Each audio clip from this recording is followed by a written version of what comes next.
Ukraine से महायुद्ध के बीच पुतिन सरकार घटती आबादी का सामना कर रही है।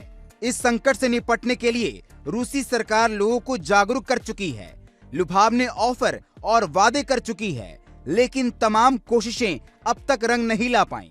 रिपोर्ट के अनुसार पुतिन सरकार ने अब जन्म दर बढ़ाने के लिए अनोखी तरकीब निकाली है।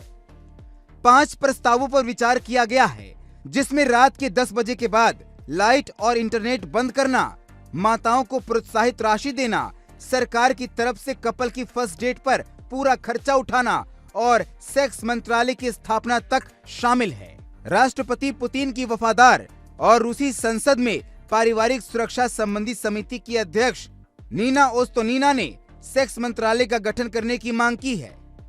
उनका मानना है कि ये मंत्रालय आबादी बढ़ाने पर तरह तरह की तरकीबें खोजेगा, ताकि देश में जी का जंजाल बन चुकी इस समस्या से निजात पाया जा सके। रूस में घटती आबादी का एक प्रमुख कारण यूक्रेन संघर्ष भी है। फरवरी 2022 से शुरू हुई इस युद्ध में लाखों की संख्या में रूसी सैनिकों की मौत हो चुकी है। हाल ही में ब्रिटेन के अधिकारियों ने दावा किया था कि रूस इस युद्ध में करीब 7 लाख सैनिकों को गंवा चुका है और ये संख्या लगातार बढ़ती जा रही है। पिछले महीने अक्टूबर में हर दिन औसतन 1500 रूसी सैनिकों ने अपनी जान गंवाई। इसके अलावा रूस के भीतर मौजूद युवाओं को सेना की ट्रेनिंग देकर यूक्रेन भेजा जा रहा है। देश के अधिकारी आबादी में गिरावट को रोकने के लिए पुतिन के आह्वान को पूरा करने के लिए असंख्य विचार पर विचार कर रहे हैं। आपको बता दें कि रूसी सरकार के सामने लाए गए प्रस्तावों में एक ये भी है कि रात के 10 बजे से सुबह 2 बजे के बीच इंटरनेट और यहाँ तक कि लाइट भी काट दिया जाए, ताकि कपल को अतरंग गतिविधियों में शामिल होने के लिए प्रोत्साहित किया जा सके। यदि कोई महिला बच्चों को जन्म देती है तो रूसी सरकार माताओं के लिए ऐसी योजना पर विचार कर रही है कि उसे प्रोत्साहन राशि दी जा सके। घर पर रहकर अपने बच्चों की परवरिश और घर के काम करने वाली महिलाओं को प्रति माह पैसे देने का सुझाव भी दिया गया है। इसे रूस पेंशन गणना में शामिल कर सकता है। एक अन्य सुझाव ये भी है कि सरकार कपल को उनकी पहली डेट के लिए भुगतान करेगी। इसके लिए खर्च सीमा 5000 रूबल यानी लगभग 4500 रुपए तक रखी गई है। होटलों में कपल के लिए आयोजित होने वाली शादी की रातों के लिए खर्चा उठाने पर भी विचार किया जा रहा है। इसके लिए 26,300 रूबल यानी लगभग 23,000 रुपए तक का भुगतान शामिल है। स्थानीय मीडिया के अनुसार जन्म दर को बढ़ाने के लिए पहल की जिम्मेदारी उठाने के लिए सेक्स मंत्रालय की वकालत भी की गई है।